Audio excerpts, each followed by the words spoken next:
As a young teenage boy, I pretty much thought I had everything in control. I thought that I was a good kid. I had made my parents proud. There wasn't anything that I really felt like that I had offended or done anything wrong to anyone.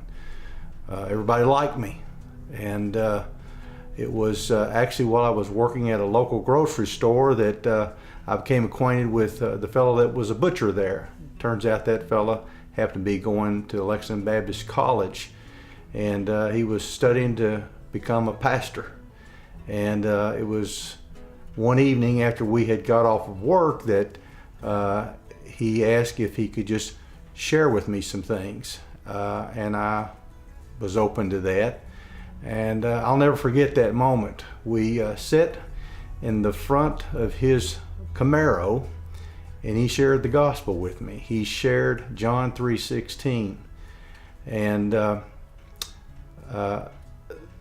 just the content of what that piece of scripture said to me and how it spoke to me made me reassess my life and to think about what would happen if I had to approach, and I knew that one day I would approach a perfect God. And I think in a sense of denial, I wanted to prepare myself and do a self-assessment or self-evaluation of my life. And I realized that I had some things in my life that I needed to take care of. And he explained to me that those things I couldn't necessarily take care of. I had to rely on someone else. That someone else was Jesus Christ, who had died on the cross for me. And it was hard for me to comprehend because everything else in my life, again, I was a pretty good guy. I hadn't done anything wrong. And he prayed with me that night. And I was still denying the fact that as good as I may seem to everybody else, and as good as I may seem to myself, I was a sinner. It was after it was after Sandy and I realized that we wanted to spend our lives together. We wanted to get married, and we knew how important it was for us to find a church that we both felt like we could grow in. I'll never forget the night that we attended Ashland Avenue Baptist Church.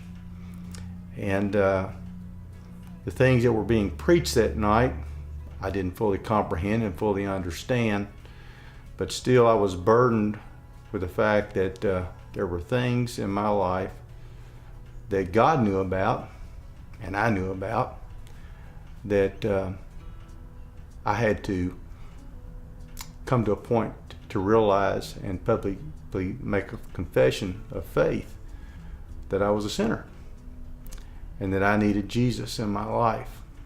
I can remember what my dad had always told me as a young boy when I asked him about accepting Jesus and about being a sinner, and he told me, he says, "Son, a team of horses won't be able to hold you back when it's the right time." In that particular day, I don't think a herd of horses could have held me back. I needed to make a public profession that I was a sinner and Jesus was Lord, and I wanted him to come into my life and to change me. And he did that. I've been retired now for about almost 10 years, and I've found, I think, a gift that I think the Lord has blessed me with through his son in being a servant at our church. And he's allowed me to be used to touch other lives through that.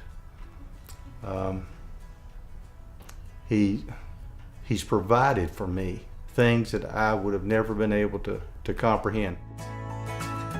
He's allowed us to go to other communities and help folks in need. He's allowed us to pray. He's allowed us to witness. He's changed our life.